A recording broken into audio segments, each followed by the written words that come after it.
ਗੁਰੂ ਨਾਨਕ ਪਾਦ ਬੰਦਨ ਪਾਦ ਸਿਮਰੋ ਅੰਗਦ ਦੁਖ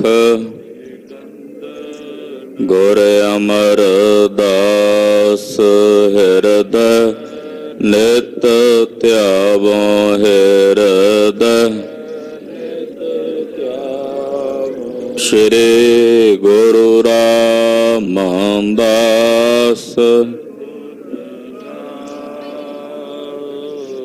ਗੁਰੂ ਅਰਜਨ ਬਿਗਨਨ ਕੇ ਨਾਸਕ ਬਿਗਨਨ ਕੇ ਨਾਸਕ ਹਰ ਗੋਬਿੰਦ ਸ਼ੁਭ ਮਤ ਪ੍ਰਕਾਸ਼ਕ ਸ੍ਰੀ ਹਰਿ ਰਾਏ ਨਮੋ ਕਰ ਜੋਰੀ ਨਮੋ ਕਰ ਜੋਰੀ ਸ੍ਰੀ ਹਰਿ ਕ੍ਰਿਸ਼ਨ ਨਾਮ ਬਹੋਰੀ ਤੇਗ ਬਹਾਦਰ ਪਰਮ ਕਿਰਪਾਲਾ ਸਤਿਗੁਰ ਪਰਮ ਕਿਰਪਾਲਾ ਸ੍ਰੀ ਗੁਰੂ ਗੋਬਿੰਦ ਸਿੰਘ ਵਿਸਾਲਾ ਤਰਤਰਾ ਪਰ ਪੁਨ ਪੁਨ ਸੀਸਾ ਜੀ ਪੁਨ ਪੁਨ ਸੀਸਾ ਬੰਦੋਂ ਬਾਰ ਬਾਰ ਜਗਦੀਸਾ ਏਕੰਕਾਰ ਸਤਿਗੁਰੂ ਤੇ ਪ੍ਰਸਾਦ ਸਚ ਹੋਏ। ਵਾਹਿਗੁਰੂ ਜੀ ਕੀ ਫਤਿਹ ਹੈ ਬਿਘਨ ਬਿਨਾਸਨ ਸੋਏ। ਵਾਹਿਗੁਰੂ ਜੀ ਕੀ ਫਤਿਹ ਹੈ ਬਿਘਨ ਬਿਨਾਸਨ ਸੋਏ। ਦੋਹਰਾ ਉਮੜੇ ਦਲ ਦਿਸ਼ ਦੋਹਨ ਤੇ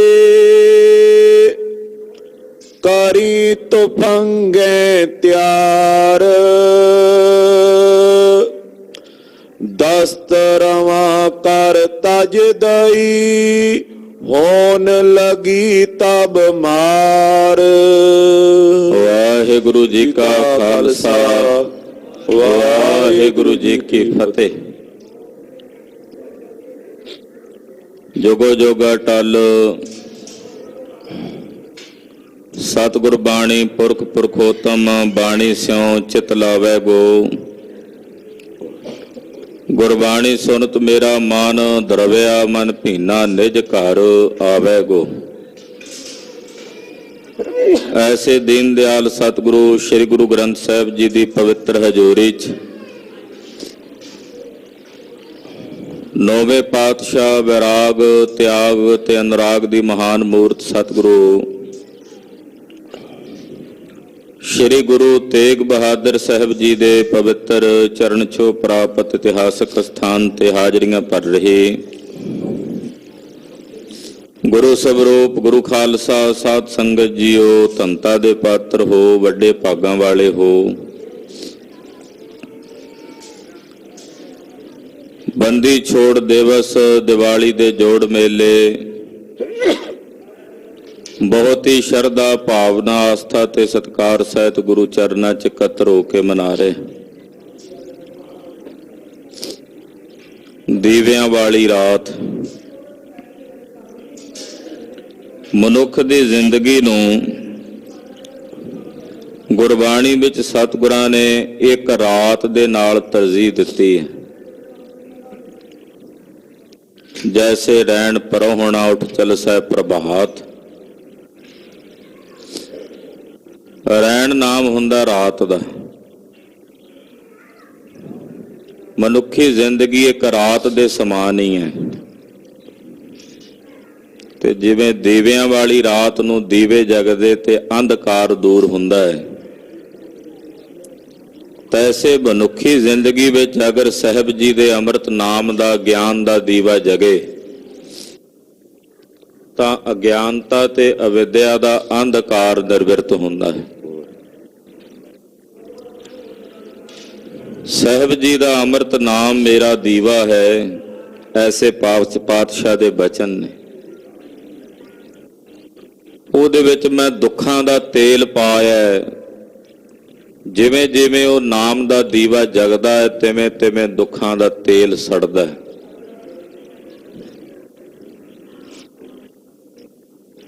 ਤੇ ਨਾਲ ਚਾਨਣਾ ਹੁੰਦਾ ਹੈ ਗਿਆਨ ਦਾ। ਬੰਦੀ ਛੋੜ ਦਿਵਸ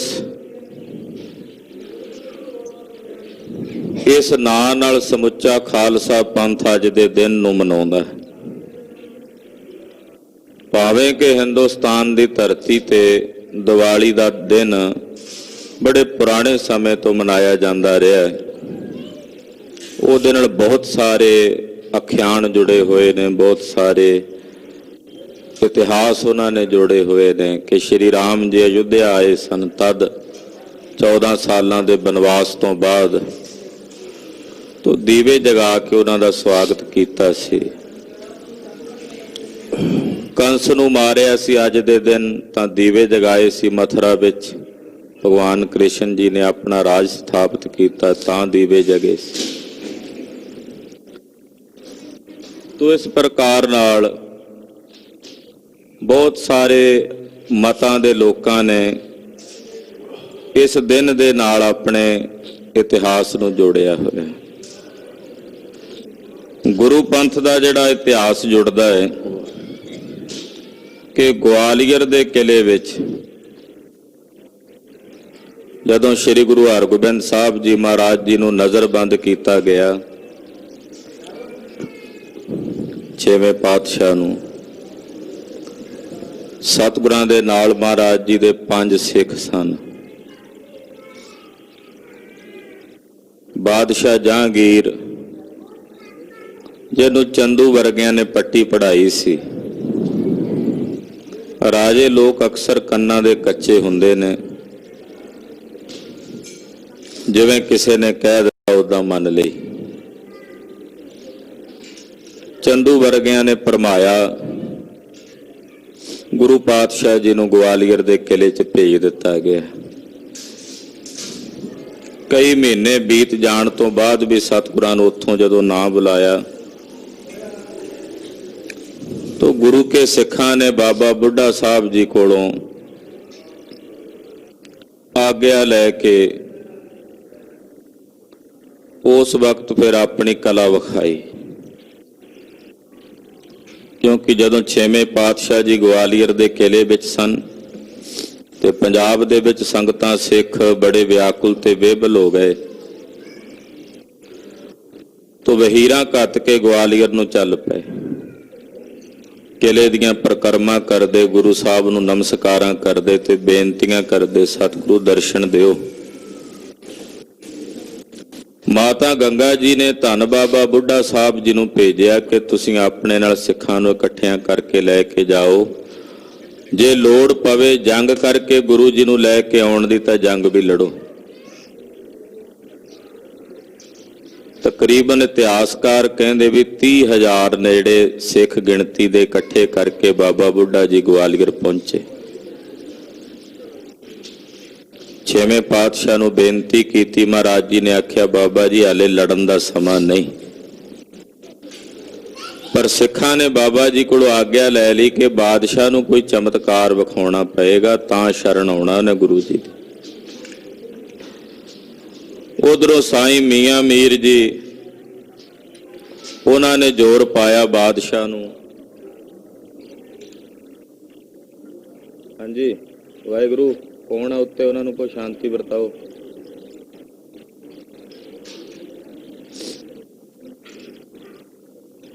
ਗਰੀਬ ਨਵਾਜ਼ ਸਾਹਿਬ ਸੱਚੇ ਪਾਤਸ਼ਾਹ ਜੀ ਨੂੰ ਛੱਡਣ ਵਾਸਤੇ ਸਾਈਂ ਮੀਆਂ ਮੀਰ ਜੀ ਵਰਗਿਆਂ ਨੇ ਬਾਦਸ਼ਾਹ ਤੇ ਜ਼ੋਰ ਪਾਇਆ। ਗੁਰੂ ਸਾਹਿਬ ਦੀ ਕਲਾ ਵਰਤਣੀ ਸੀ, ਵਰਤੀ। ਅਖੀਰ ਬਾਦਸ਼ਾਹ ਨੇ ਸੁਨੇਹਾ ਭੇਜਿਆ, ਗੁਰੂ ਜੀ ਤੁਸੀਂ ਗਵਾਲੀਅਰ ਦੇ ਕਿਲੇ ਚੋਂ ਆ ਜਾਓ। ਗਰੀਬ ਨਵਾਜ ਪਾਤਸ਼ਾਹ ਜਦੋਂ ਜਾਣ ਵਾਸਤੇ ਤਿਆਰੀ ਕੀਤੀ ਤੇ 52 ਰਾਜੇ ਮਹਾਰਾਜ ਜੀ ਦੇ ਚਰਨੇ ਟਹਿ ਪਏ। ਸਤਿਗੁਰੂ ਜੀ ਸਾਡਾ ਕੀ ਬਣੇਗਾ? ਮਹਾਰਾਜ ਜੀ ਨੇ ਬਚਨ ਕੀਤਾ, ਤੁਹਾਨੂੰ ਵੀ ਨਾਲ ਲੈ ਕੇ ਜਾਵਾਂਗੇ। ਤਾਂ ਉਸ ਵਕਤ ਬਾਦਸ਼ਾਹ ਨੂੰ ਸੁਨੇਹਾ ਭੇਜਿਆ ਕਿ ਰਾਜੇ ਸਾਡੇ ਨਾਲ ਆਉਣਗੇ। ਬਾਦਸ਼ਾਹ ਨੇ ਵਜ਼ੀਰ ਖਾਨ ਨੂੰ ਭੇਜਿਆ ਕਿ ਮਹਾਰਾਜ ਮੈਂ ਇਹਨਾਂ ਨੂੰ ਛੱਡ ਨਹੀਂ ਸਕਦਾ, ਬੜੇ ਮੁਸ਼ਕਲ ਨਾਲ ਕਾਬੂ ਕਰਕੇ ਕੈਦ ਕੀਤੇ ਨੇ, ਫੌਜ ਮਰੀ ਹੈ, ਹਜ਼ਾਰਾਂ ਰੁਪਈਆ ਮੇਰਾ ਖਰਾਬ ਹੋਇਆ, ਜੇ ਇਹਨਾਂ ਨੂੰ ਛੱਡ ਦਿੱਤਾ ਇਹ ਬਾਗੀ ਹੋ ਕੇ ਬਗਾਵਤ ਕਰਨਗੇ। ਤੋ ਮਹਾਰਾਜ 6ਵੇਂ ਪਾਤਸ਼ਾਹ ਨੇ ਉਸ ਵੇਲੇ ਸੁਨੇਹਾ ਭੇਜਿਆ ਸੀ ਬਾਦਸ਼ਾਹ ਨੂੰ। ਮਾਂ ਕਵੀ ਭਾਈ ਸਾਹਿਬ ਭਾਈ ਸੰਤੋਖ ਸਿੰਘ ਜੀ ਨੇ ਗੁਰਪ੍ਰਤਾਪ ਵਿੱਚ ਉਹ ਪੰਕਤੀਆਂ ਲਿਖੀਆਂ। ਆਖਿਆ ਬਾਦਸ਼ਾਹ ਜੋ ਨਰ ਆਤੁਰ ਹਵੈ ਇੱਕ ਬੇਰਾ, ਕਹੈ ਗੁਰੂ ਹਰਗੋਬਿੰਦ ਮੈਂ ਅਬ ਤੇਰਾ। ਇਹਾਂ ਛਡਾਵਨ ਕਿਆ ਹੈ ਅਨਬਨ, ਨੇੜ ਨਾ ਆਨ ਦੇਹੂੰ ਜਮਦੂਤਨ। ਕਿ ਜਿਹੜਾ ਆਤੁਰ ਵਿਆਕੁਲ ਤੇ ਦੁਖੀ ਹੋ ਕੇ ਕਹਿ ਦੇਵੇ ਗੁਰੂ ਹਰਗੋਬਿੰਦ ਸਾਹਿਬ ਮੈਂ ਤੇਰਾ, ਤੇ ਗਵਾਲੀਅਰ ਦੇ ਕਿਲੇ 'ਚ ਉਹਨਾਂ ਨੂੰ ਛਡਾਉਣਾ ਮੇਰੇ ਲਈ ਕੋਈ ਔਖੀ ਗੱਲ ਨਹੀਂ। ਮੈਂ ਤਾਂ ਉਹਨਾਂ ਦੇ ਨੇੜੇ ਜਮ ਦੂਤ ਵੀ ਨਾ ਆਉਣ ਦਿਆਂ। ਸਤਿ ਸ੍ਰੀ ਅਕਾਲ। ਇਹ ਤਾਂ ਸਾਡੇ ਨਾਲ ਹੀ ਹੋਣਗੇ। ਹੁਣ ਬਾਦਸ਼ਾਹ ਨੇ ਨੀਤੀ ਖੇਡੀ। ਆਖਿਆ ਜਿੰਨੇ ਰਾਜੇ ਤੁਹਾਡੇ ਪੱਲੇ ਨੂੰ ਫੜ ਕੇ ਆ ਜਾਣ ਲੈ ਆਓ। ਜਾਣਦਾ ਸੀ ਵੀ ਰਾਜੇ ਬੜੇ ਅਣਖੀ ਨੇ, ਰਾਜਪੁਤਾਨੇ ਦੇ ਰਾਜਪੂਤ ਰਾਜੇ ਨੇ, ਮਰਦੇ ਮਰ ਜਾਣਗੇ ਪਰ ਕਿਸੇ ਦਾ ਪੱਲਾ ਨਹੀਂ ਫੜਨਗੇ। ਕਿਉਂਕਿ ਜੇ ਪੱਲਾ ਹੀ ਫੜਨਾ ਹੁੰਦਾ ਤਾਂ ਫਿਰ ਇਹਨਾਂ ਨੂੰ ਕੈਦ ਕਰਨ ਦੀ ਕੀ ਲੋੜ ਸੀ? ਮੈਂ ਇਹਨਾਂ ਨੂੰ ਆਪਣੇ ਅਧੀਨ ਕਰਕੇ ਇਹਨਾਂ ਕੋਲੋਂ ਰਾਜ ਕਰਾ ਸਕਦਾ ਸੀ, ਪਰ ਮੇਰੀ ਅਧੀਨਗੀ ਇਹਨਾਂ ਨੇ ਨਹੀਂ ਮੰਨੀ ਤੇ ਗੁਰੂ ਜੀ ਦੇ ਅਧੀਨ ਕਿਵੇਂ ਹੋਣਗੇ? ਪਰ ਉਹ ਰਾਜੇ ਤਾਂ ਗੁਰੂ ਸਾਹਿਬ ਦੇ ਚਰਨਾਂ 'ਚ ਸਮਰਪਣ ਹੋ ਚੁੱਕੇ ਸਨ। 52 ਦੇ 52 ਰਾਜੇ ਮਹਾਰਾਜ ਜੀ ਦੇ ਚੋਲੇ ਦੀਆਂ ਕਲੀਆਂ ਪਕੜ ਕੇ ਗਵਾਲੀਅਰ ਦੇ ਕਿਲੇ 'ਚੋਂ ਬਾਹਰ ਆਏ ਤੇ ਭਾਈ ਸਾਹਿਬ ਭਾਈ ਸੰਤੋਖ ਸਿੰਘ ਕਹਿੰਦੇ ਏਦਾਂ ਜਾਪਦਾ ਹੈ ਜਿਵੇਂ ਰਾਜੇ ਜਨਕ ਨੇ ਨਰਕਾਂ ਨੂੰ ਖਾਲੀ ਕੀਤਾ ਸੀ ਨਾ, ਨਰਕਾਂ 'ਚੋਂ ਕੱਢਤੇ ਸੰਸਾਰੇ। ਏਦਾਂ ਗੁਰੂ ਹਰਗੋਬਿੰਦ ਸਾਹਿਬ ਮਾਨੋ ਨਰਕ ਦੇ ਵਿੱਚੋਂ ਇਹਨਾਂ ਰਾਜਿਆਂ ਨੂੰ ਬਾਹਰ ਕੱਢ ਕੇ ਲਿਆਏ ਨੇ। ਜੂਆਂ ਪਈਆਂ ਹੋਈਆਂ, ਮਲਨ ਕੱਪੜੇ, ਬੇੜੀਆਂ ਪਈਆਂ ਹੋਈਆਂ। ਜਦੋਂ ਬਾਹਰ ਲੈ ਕੇ ਆਏ ਤੇ ਕਿਲੇ ਦੇ ਵਿੱਚੋਂ ਦਰਵਾਜ਼ਾ ਖੋਲਿਆ, ਇੱਥੋਂ ਦਾ ਦਰੋਗਾ ਸੀ ਹਰੀਦਾਸ। ਉਹਨੇ ਵੇਖਦਿਆਂ 6ਵੇਂ ਪਾਤਸ਼ਾਹ ਦੇ ਦਰਸ਼ਨ ਕਰਦਿਆਂ, ਮਹਾਰਾਜ ਜੀ ਦਾ ਸ਼ਰਧਾਲੂ ਸੀ ਦਰੋਗਾ, ਉਹਨੇ ਆਖਿਆ ਦਾਤਾ ਬੰਦੀ ਛੋੜ। ਸਭ ਤੋਂ ਪਹਿਲੀ ਵਾਰ ਜਿਹਨੇ ਇਹ ਸ਼ਬਦ ਕਿਹਾ ਨਾ, ਗੁਰੂ ਸਾਹਿਬ ਨੂੰ ਬੰਦੀ ਛੋੜ ਨਾਂ ਨਾਲ ਸੰਬੋਧਨ ਕੀਤਾ, ਉਹ ਦਰੋਗਾ ਹਰੀਦਾਸ ਸੀ ਜਿਹਨੇ ਆਖਿਆ ਦਾਤਾ ਬੰਦੀ ਛੋੜ। ਇਸੇ ਕਰਕੇ ਗਵਾਲੀਅਰ ਦੇ ਕਿਲੇ 'ਚ ਬਣੇ ਉਸ ਸਥਾਨ ਦਾ ਨਾਮ ਅੱਜ ਵੀ ਗੁਰਦੁਆਰਾ ਦਾਤਾ ਬੰਦੀ ਛੋੜ ਹੈ। ਰਾਜਿਆਂ ਦੀਆਂ ਬੇੜੀਆਂ ਮਹਾਰਾਜ ਜੀ ਨੇ ਕੱਟਣ ਦਾ ਹੁਕਮ ਕੀਤਾ। ਲੁਹਾਰ ਆ ਗਿਆ, ਬੇੜੀਆਂ ਕੱਟ ਕੇ ਇਹਨਾਂ ਨੂੰ ਸੁਤੰਤਰ ਕਰ ਦਿੱਤਾ, ਮੁਕਤ ਕਰ ਦਿੱਤਾ। ਉੱਥੇ ਭਾਈ ਸਾਹਿਬ ਬੇਨਤੀ ਕਰਦੇ ਗੁਰੂ ਚਰਨਾਂ ਵਿੱਚ, ਗੁਰੂ ਹਰਗੋਬਿੰਦ ਸਾਹਿਬ ਜੀ ਜਿਵੇਂ ਉਹਨਾਂ ਰਾਜਿਆਂ ਦੀਆਂ ਬੇੜੀਆਂ ਕੱਟੀਆਂ, ਬੰਦੀ ਛੋੜ, ਸਤਿਗੁਰੂ ਸਾਡੀਆਂ ਬੇੜੀਆਂ ਕੱਟੋ। ਸਾਨੂੰ ਵੀ ਕਰਮਾਂ ਦੇ ਬੰਧਨ ਪਏ ਹੋਏ ਨੇ, ਕਰਮਾਂ ਦੀਆਂ ਬੇੜੀਆਂ ਪਈਆਂ ਹੋਈਆਂ। ਸਤਿਗੁਰ ਮਮ ਬੇਰੀ ਕਟੋ, ਨਿਜ ਬੇਰੀ ਪਰ ਚਾੜ। इस बेरी होए भाव सफल बिन बेरी कर पार। हे गुरु हरगोबिंद साहब जी महाराज, किरपा करके साडियां बेड़ियां कट दिओ। अपने नाम दी बेड़ी ते किश्ती ते सानू चाड़ लो, सवार कर लो। इस बेरी होए भाव सफल, बड़े जन्म बीत गए ने हारदियां, पर इस वारी मेरा ये जन्म सफल कर दिओ। ते बिना बेरी, बेरी दा मतलब देरी भी हुंदा है, ते बिना देरी तो सानू पार उतार दिओ छेवें पातशाह। गरीब नवाज साहब सच्चे पातशाह जी महाराज राजिਆਂ ਨੂੰ छुड़ा के रिहा करवा के दिल्ली पहुंचे। अगे धन बाबा बुढ़ा साहब जी की जिम्मेवारी सी महाराज जी दे घोड़े सांभे, जिन्नी फौज सी ओदी संभाल कीती। घोड़े बड़े नरोए ते महाराज जी ने बाबा बुढ़ा साहब नूं बचन कीता, बाबा जी तुहाडे नां ते आउण वाले समय च एक पंथ चलेगा। पंथ तां गुरु नानक साहब दा ही है। तुहाडे नां ते पंथ चलेगा, दल चलेगा, फौजां होणगियां, वहीर होणगे, घोड़े होणगे, निशान नगारे होणगे। बाबा जी दा महाराज जी नूं बाबा जी नूं वर दिता। समा आउण ते नवाब कपूर सिंह दे समय वो बचन पूरा होया। बाबा बुढ़ा साहब जी दे नां ते दल चलिया श्रोमणी पंथ अकाली बुढ़ा दल, पंजवां तख्त।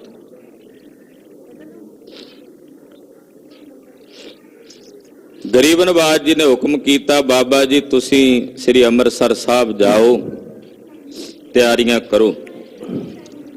महाराज छेवें पातशाह जदों वापस श्री अमृतसर साहब आए, घ्यो दे दीवे बाल के पूरे शहर दे विच दीपमाला कीती गई। चाह दे नाल, खुशी दे नाल महाराज छेवें पातशाह जी दा सत्कार कीता गया, स्वागत कीता गया। उस दिन नूं बंदी छोड़ दिवस दे नां नाल समुच्चा खालसा पंथ मनाउंदा है। और कलगीधर पातशाह जी तो पहलां भी ये दिन मनाउंदे रहे। 10वें पातशाह दे हुक्मनामे मिलदे ने बकायदा। संगतां नूं हुक्म कीता कि संगत जी दिवाली वाले दिन जोड़ मेले ते संगत ने हाजरी भरनी है। शहीद भाई मनी सिंह जी दा बंद कट्टिया गया। उन्होंने दिवाली मनाउण दी परमिशन लई सी, पर लाहौर दे नवाब दी निगाह माड़ी सी। उन्हें सोचा भी जदों पंथ इकट्ठा होवेगा मार देंगा। भाई साहब भाई मनी सिंह जी ने सुनेह भेज दिते सिंघां नूं, तां जोड़ मेला नहीं हो सकिया। ते भाई साहब भाई मनी सिंह जी नूं गिरफ्तार करके उन्हां दा बंद कट्टिया गया। ये प्रमाण हन, इतिहासक गवाहियां हन।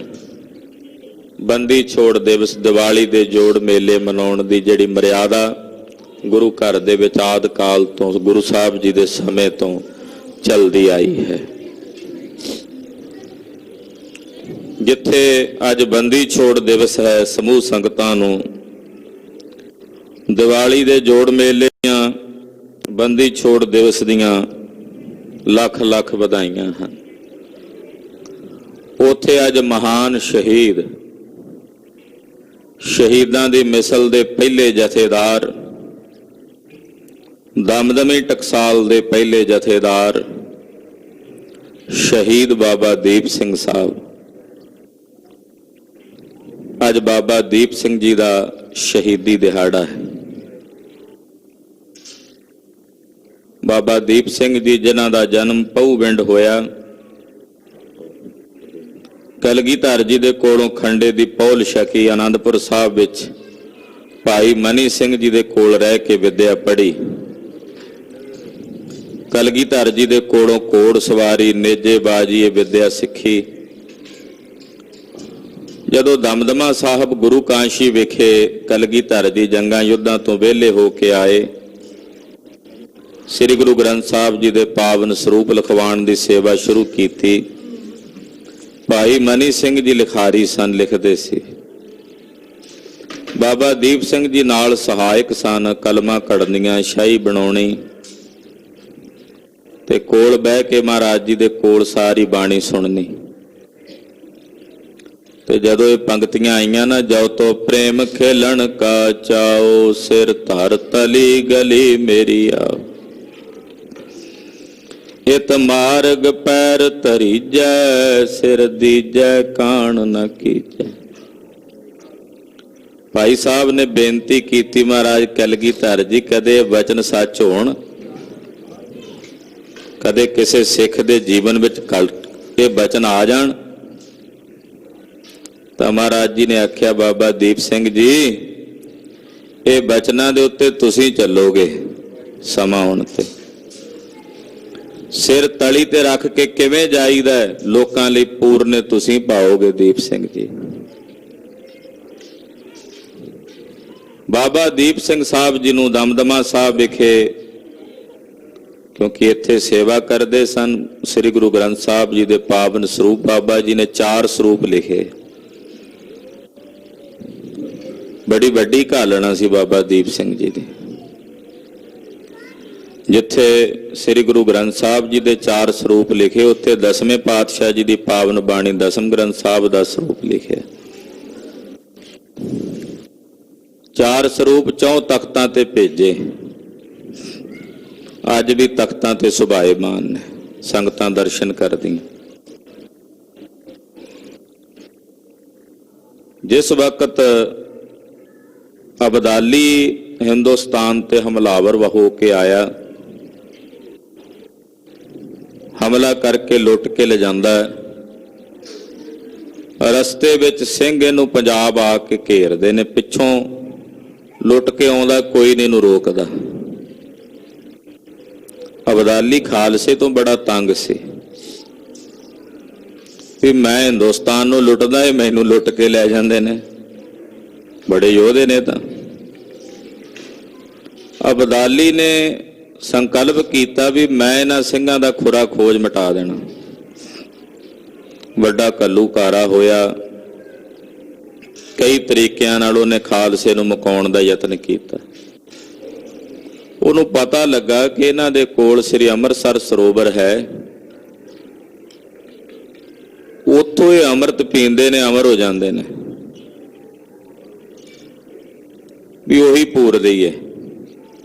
ਸਰੋਵਰ ਪੂਰਿਆ, ਦਰਬਾਰ ਸਾਹਿਬ ਦੀ ਬੇਅਦਬੀ ਕੀਤੀ, ਆਪ ਲਾਹੌਰ ਚਲਾ ਗਿਆ ਤੇ ਜਹਾਨ ਖਾਂ ਨੂੰ ਇੱਥੇ ਦੀ ਸਾਰੀ ਜ਼ਿੰਮੇਵਾਰੀ ਦੇ ਗਿਆ ਵੀ ਤੂੰ ਇੱਥੇ ਕਾਬਜ ਰਹਿਣਾ।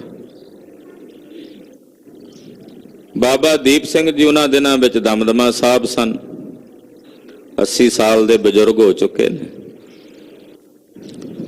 ਖਬਰ ਪਹੁੰਚੀ ਗੁਰੂ ਰਾਮਦਾਸ ਸਾਹਿਬ ਜੀ ਦੇ ਪਾਵਨ ਦਰਬਾਰ ਦੀ ਬੇਅਦਬੀ ਕੀਤੀ ਮਲੇਛਾਂ ਨੇ, ਵੀਰਸ ਵਿੱਚ ਆਏ, ਖੂਨ ਖੋਲਿਆ। ਦਮਦਮਾ ਸਾਹਿਬ ਤੋਂ ਬਾਬਾ ਦੀਪ ਸਿੰਘ ਜੀ ਚੱਲੇ, ਤਰਨਤਾਰਨ ਸਾਹਿਬ ਕੋਲ ਆਉਂਦਿਆਂ ਫੌਜ ਇਕੱਠੀ ਹੋ ਗਈ।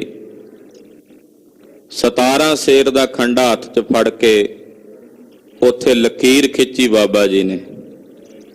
ਉੱਥੇ ਅਸਥਾਨ ਹੈ ਅੱਜ ਵੀ, ਗੁਰਦੁਆਰਾ ਲਲਕਾਰ ਸਾਹਿਬ।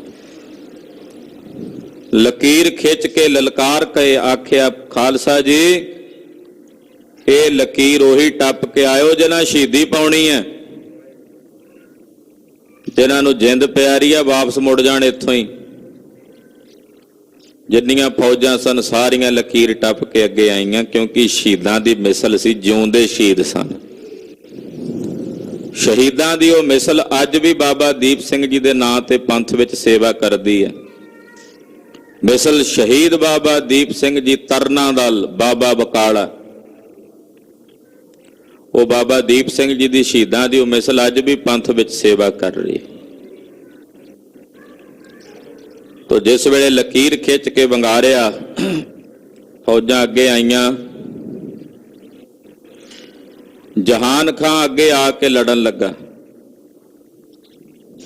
ਬੜਾ ਗਹਿ ਗੱਚ ਜੰਗ ਹੋਇਆ। ਅਮਾਨ ਖਾਂ ਨਾਮ ਦਾ ਇੱਕ ਜਰਨੈਲ ਸੀ, ਬਾਬਾ ਜੀ ਨਾਲ ਆ ਕੇ ਲੜਿਆ।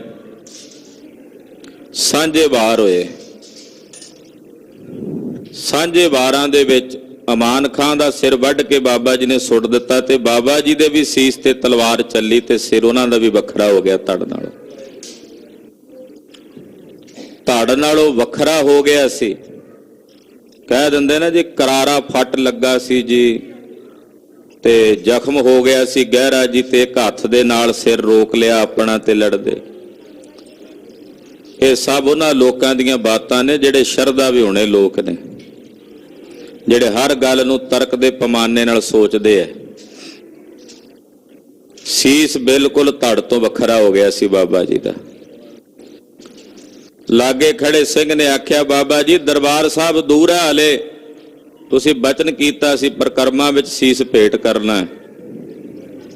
ਸੀਸ ਉਸੇ ਵੇਲੇ ਤਲੀ ਤੇ ਰੱਖ ਲਿਆ ਤੇ ਕਲਗੀਧਰ ਦਿਓ ਬਚਨ ਸਫਲੇ ਹੋਏ, ਜਿਹੜੇ ਕਹੇ ਸਨ ਨਾ ਵੀ ਤੁਸੀਂ ਕਰੋਗੇ ਬਚਨ ਸੱਚ। ਜੋ ਤੋ ਪ੍ਰੇਮ ਖੇਲਣ ਕਾ ਚਾਓ, ਸਿਰ ਧਰ ਤਲੀ ਗਲੀ ਮੇਰੀ ਆਓ। ਤਲੀ ਤੇ ਸਿਰ ਰੱਖ ਕੇ ਬਾਬਾ ਜੀ ਲੜੇ ਤੇ ਦੁਸ਼ਮਣ ਵੀ ਭੱਜ ਉੱਠਿਆ, ਕੰਬ ਉੱਠਿਆ ਵੀ ਇਹ ਤਾਂ ਮਰਨ ਤੋਂ ਬਾਅਦ ਵੀ ਲੜਦੇ ਨੇ, ਇਹ ਤਾਂ ਮਰਨ ਤੋਂ ਬਾਅਦ ਵੀ ਲੜਦੇ ਨੇ। ਬੜੇ ਮੁਕਤ ਸਨ, ਤਦੇ ਸ਼ਹੀਦਾਂ ਦੀ ਮਿਸਲ ਦੇ ਜਥੇਦਾਰ ਸੀ ਨਾ ਬਾਬਾ ਜੀ। ਜਿਉਂਦੇ ਸ਼ਹੀਦ ਦਾ ਖਿਤਾਬ ਬਾਬਾ ਦੀਪ ਸਿੰਘ ਜੀ ਨੂੰ ਪ੍ਰਾਪਤ ਸੀ। ਦਰਬਾਰ ਸਾਹਿਬ ਪਹੁੰਚ ਕੇ ਵੈਰੀ ਨੂੰ ਸੋਧਾ ਲਾ ਕੇ ਭਜਾ ਕੇ, ਜਹਾਨ ਖਾਨ ਨੂੰ ਸੋਧਾ ਲਾ ਕੇ ਬਾਬਾ ਜੀ ਨੇ ਆਪਣਾ ਸੀਸ ਸੱਚਖੰਡ ਸ੍ਰੀ ਹਰਿਮੰਦਰ ਸਾਹਿਬ ਜੀ ਦੀ ਪਰਿਕਰਮਾ ਵਿੱਚ ਭੇਟ ਕੀਤਾ। ਧੰਨ ਗੁਰੂ ਰਾਮਦਾਸ ਜੀ ਦੇ ਚਰਨਾਂ ਵਿੱਚ ਵਿਨਮਰ ਬੇਨਤੀ ਕੀਤੀ। ਸਿੰਘਾਂ ਨੇ ਨਿਸ਼ਾਨ ਸਾਹਿਬ ਚੁਲਾਏ, ਸੇਵਾ ਕਰਵਾਈ ਦਰਬਾਰ ਦੀ, ਔਰ ਬਾਬਾ ਦੀਪ ਸਿੰਘ ਸਾਹਿਬ ਜੀ ਦੇ ਪਾਵਨ ਸਰੀਰ ਦਾ ਅੰਤਮ ਸੰਸਕਾਰ ਸਿੰਘ ਸ਼ਹੀਦਾਂ, ਜਿੱਥੇ ਸਿੰਘ ਸ਼ਹੀਦਾਂ ਬਾਬਾ ਜੀ ਦਾ ਸ਼ਹੀਦਾਂ ਦਾ ਸਥਾਨ ਹੈ, ਉਸ ਜਗ੍ਹਾ ਤੇ ਉਹਨਾਂ ਦੇ ਪਾਵਨ ਸਰੀਰ ਦਾ ਅੰਤਮ ਸੰਸਕਾਰ ਹੋਇਆ। ਬਾਬਾ ਜੀ ਨੇ ਸੀਸ ਭੇਟ ਕੀਤਾ ਦਰਬਾਰ ਸਾਹਿਬ ਦੀ ਪਰਿਕਰਮਾ ਵਿੱਚ। ਉਹ ਯਾਦਗਾਰੀ ਸਥਾਨ ਅੱਜ ਵੀ ਬਾਬਾ ਜੀ ਦਾ ਪਰਿਕਰਮਾ ਵਿੱਚ ਸੁਭਾਏਮਾਨ ਹੈ। ਵੈਸੇ ਸਿੰਘ ਦੱਸਦੇ ਆ ਪੁਰਾਣੇ, ਜਿਨ੍ਹਾਂ ਦਰਸ਼ਨ ਕੀਤੇ ਹੈ, ਕਿ ਉਹ ਅਸਥਾਨ ਪਹਿਲਾਂ ਦੁੱਖ ਭੰਜਨੀ ਬੇਰੀ ਦੇ ਲਾਗੇ ਸੀ। ਸੇਵਾ ਹੋਣ ਤੋਂ ਬਾਅਦ ਉਹ ਯਾਦ ਵਿੱਚ ਅਸਥਾਨ ਬਾਬਾ ਜੀ ਦਾ ਸੱਜੇ ਪਾਸੇ, ਖੱਬੇ ਪਾਸੇ ਜਦੋਂ ਆਪਾਂ ਰੁਸਰਾਂ ਵਾਲੇ ਪਾਸਿਓਂ ਜਾਈਏ ਤੇ ਸੁਭਾਏਮਾਨ ਕੀਤਾ ਹੈ। ਸ਼ਹੀਦ ਬਾਬਾ ਦੀਪ ਸਿੰਘ ਜੀ, ਉਹਨਾਂ ਦੀ ਸ਼ਹਾਦਤ ਨੂੰ ਕੋਟੀ ਕੋਟੀ ਪ੍ਰਣਾਮ ਤੇ ਨਮਸਕਾਰ ਹੈ।